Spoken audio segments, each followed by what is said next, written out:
Mummy जी, मैं बहुत परेशान हो चुकी हूँ। मुझसे ये सब कुछ सहन नहीं होता है।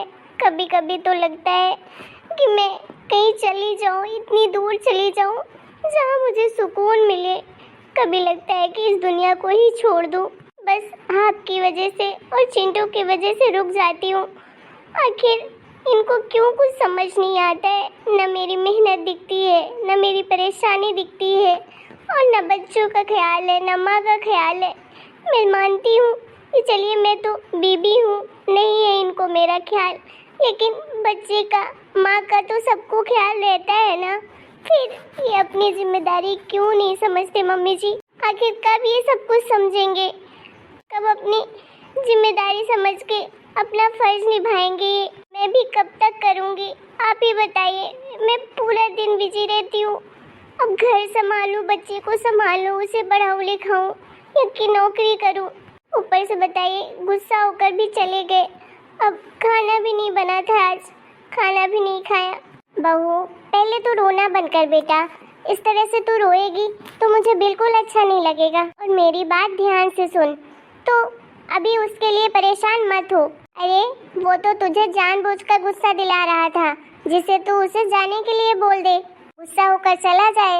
आज इतवार न है, आज वो रामलाल के यहाँ पर ये दारू और पियेंगे, मुर्गा मछली खाएंगे, इसलिए वो ऐसे नाटक कर रहा था। मैं घर में थी नहीं और तू काम कर रही थी, तो बस उसे बहाना मिल गया, इसलिए उसने तुझसे जानबूझकर बहस की, जिससे तू उसे रोक नहीं बाहर जाने के लिए। अरे वो मैं आ रही थी तो रामलाल की माँ मिली थी, वो भी तंग है अपने बेटे से, बोली कि घर में सबको बुलाकर मुर्गा दारू पिला रहा है, बस वहीं गया होगा। इतना तो मैं भी जानती हूँ उसको। अब बताइए मम्मी जी, ऐसी ऐसी हरकतें करते हैं, क्या कहूँ मैं इनको? सब इन्हीं के भले के लिए तो कहती हूँ। सुबह सुबह से दारू पीने लगेंगे तो बताइए कितने दिन ये जिएंगे? खाना पानी से ज़्यादा तो ये दारू पीते हैं। अरे कल को कुछ हो गया तो फिर क्या करेंगे हम? देख बेटा, समझाना हमारा फर्ज था, हमने समझा दिया। अब वो नहीं सुधरता, नहीं अपनी जिम्मेदारी समझता तो हम क्या करें?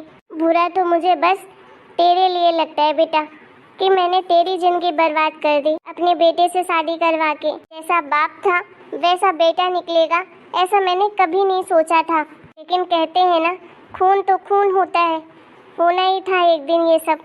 मुझे बस अंदाज़ा नहीं था इसका। मुझे लगा मैं अपने बच्चे को इन सब से दूर रखूँगी। एक तो इसके बाप ने जीते जी अपने बेटे की, अपने बीवी की जिम्मेदारी छोड़कर चला गया। कैसे भी करके मैंने अकेले पाला इसको। जब तक मेरे माँ बाप थे तो थोड़ी बहुत मदद करके कैसे कैसे करके पाल लिया, लेकिन अब तो मुझे शर्म आती है कि काश ऐसी औलाद के लिए मैं कुछ ना करती। ऐसा जीवन भी किस काम का, इतना बड़ा शरीर लेके बस दारू पी के गवा रहा है, ऊपर से फूल जैसी बच्ची की जिंदगी बर्बाद करके रख दिया है। इसमें तो मेरी गलती है, मेरी वजह से ये सब कुछ हो रहा है। अगर मैं शादी ना करवाती तो ज़्यादा सही था। मैंने सोचा कि जिम्मेदारी आ जाएगी सर पे, हो सकता है सुधर जाए। तब तो इतनी लत भी नहीं लगी थी उसे दारू की। मुझे लगा कि बीबी रहते सब संभल जाएगा। मुझे क्या पता था कि बाप के नक्शे कदम में जाएगा, और वही हुआ बेटा। माफ़ कर दे अपनी सास को।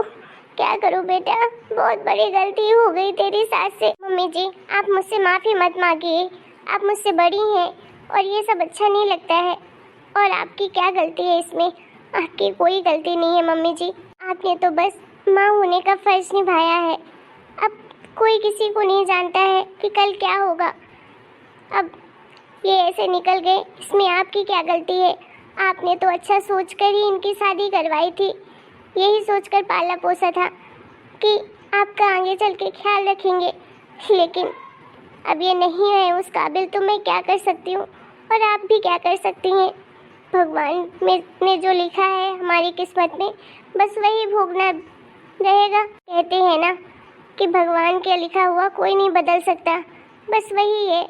बस एक ही आस लेकर बैठी हूँ कि आज नहीं तो कल इन्हें समझ आ जाएगा और अपनी जिम्मेदारी समझेंगे। बस भगवान से दिन रात यही प्रार्थना करती हूँ कि वो दिन बहुत जल्दी आ जाए कि मेरे पति अपनी जिम्मेदारी समझें, मेरी मदद करें। अकेले संभालना बहुत मुश्किल हो रहा है। मैं बहुत खुशकिस्मत वाली हूँ कि तेरे जैसी बहू मिली है मुझे, वरना आजकल की बहुएं कैसी होती हैं वो तो भगवान ही जाने। लेकिन तूने मुझे माँ से बड़ा दर्जा दिया है और हमेशा मेरे लिए अच्छा ही सोचा है। बेटा, सबसे पहले तू रोना बंद कर दे। मुझसे ये हालत तेरी देखी नहीं जा रही। रोना तो जिंदगी में लिखा है मम्मी जी, करूँ तो करूँ क्या। देख बेटा, मैं तेरी हालत समझ सकती हूँ। जब तेरे ससुर जी मुझे छोड़कर गए थे ना, तो मैं भी ऐसा लग रहा था कि इस जिंदगी से नाता ही तोड़ दूँ, लेकिन अपने बेटे का मुंह देखकर रह गई। बस तुझे हिम्मत नहीं हारनी है बेटा। मैं नहीं कहती तू दिन रात मेहनत कर, कोई ज़रूरत नहीं है। बेटा, परेशान होकर परेशानी का हल नहीं निकलता है। हमें शांत होकर कुछ सोचना पड़ेगा, तभी कुछ हो पाएगा। तू तो बस चिंटू की पढ़ाई पर ध्यान दे और घर संभाल बेटा। तुझे बाहर जाकर काम करने की ज़रूरत नहीं है। पर मम्मी जी, खर्चा कैसे चलेगा फिर? मुझे सिलाई का काम आता है, मैं बैठे बैठे सिलाई तो कर ही सकती हूँ। देख बहू, अब तू मना मत कर देना मुझे कि मम्मी जी आप इस उम्र में काम नहीं करेंगी। अरे मैं अभी इतनी बूढ़ी नहीं हुई हूँ कि मैं बैठे बैठे काम नहीं कर सकती हूँ। नहीं नहीं मम्मी जी, मैं आपसे इस उम्र में काम नहीं करवा सकती हूँ। ये तो मेरे लिए पाप के बराबर है। आपकी ये उम्र अब नहीं रही काम करने की। अरे बेटा, मैं बोल रही हूँ ना कि मेरी हालत अभी ठीक है, मैं तेरी मदद कर सकती हूँ। अगर तू ऐसे ही अकेले सब कुछ संभालती रहेगी तो तू किसी न किसी दिन अपने आप से हार मान जाएगी। इससे अच्छा यही है ना कि अभी तो मेरे हाथ पैर भी चलते हैं, हम दोनों मिलकर एक दूसरे का हाथ बटाएं। मम्मी जी, अगर आप मेरी मदद करना चाहती हैं तो मैं आपसे एक बात शेयर करने वाली थी। हाँ बोलो बहू। मम्मी जी, मुझे एक और जगह नौकरी मिली है, वहाँ पर भी मुझे 15,000 रुपये मिल रहे हैं। मैं सोच रही हूँ 6 से 10 मैं वहाँ पर जॉब कर लेती हूँ और 11 बजे से 9 बजे तक जहाँ मैं पहले जॉब करती थी वहाँ कर लूँगी। आपसे अगर थोड़ा बहुत हो पाएगा तो बस आप खाना बना लीजिएगा, बाकी का काम मैं कर लिया करूँगी। क्योंकि चिंटू का फिर खाने का टाइम हो जाता है ना और लेट हो जाता है खाना, तो वो खाता नहीं है। ऐसे में थोड़े पैसे ज़्यादा आने लगेंगे, सब कुछ अच्छे से मैनेज हो जाएगा। स्कूटी की किस्त भी भरनी है, उसके लिए भी पैसे लगते हैं।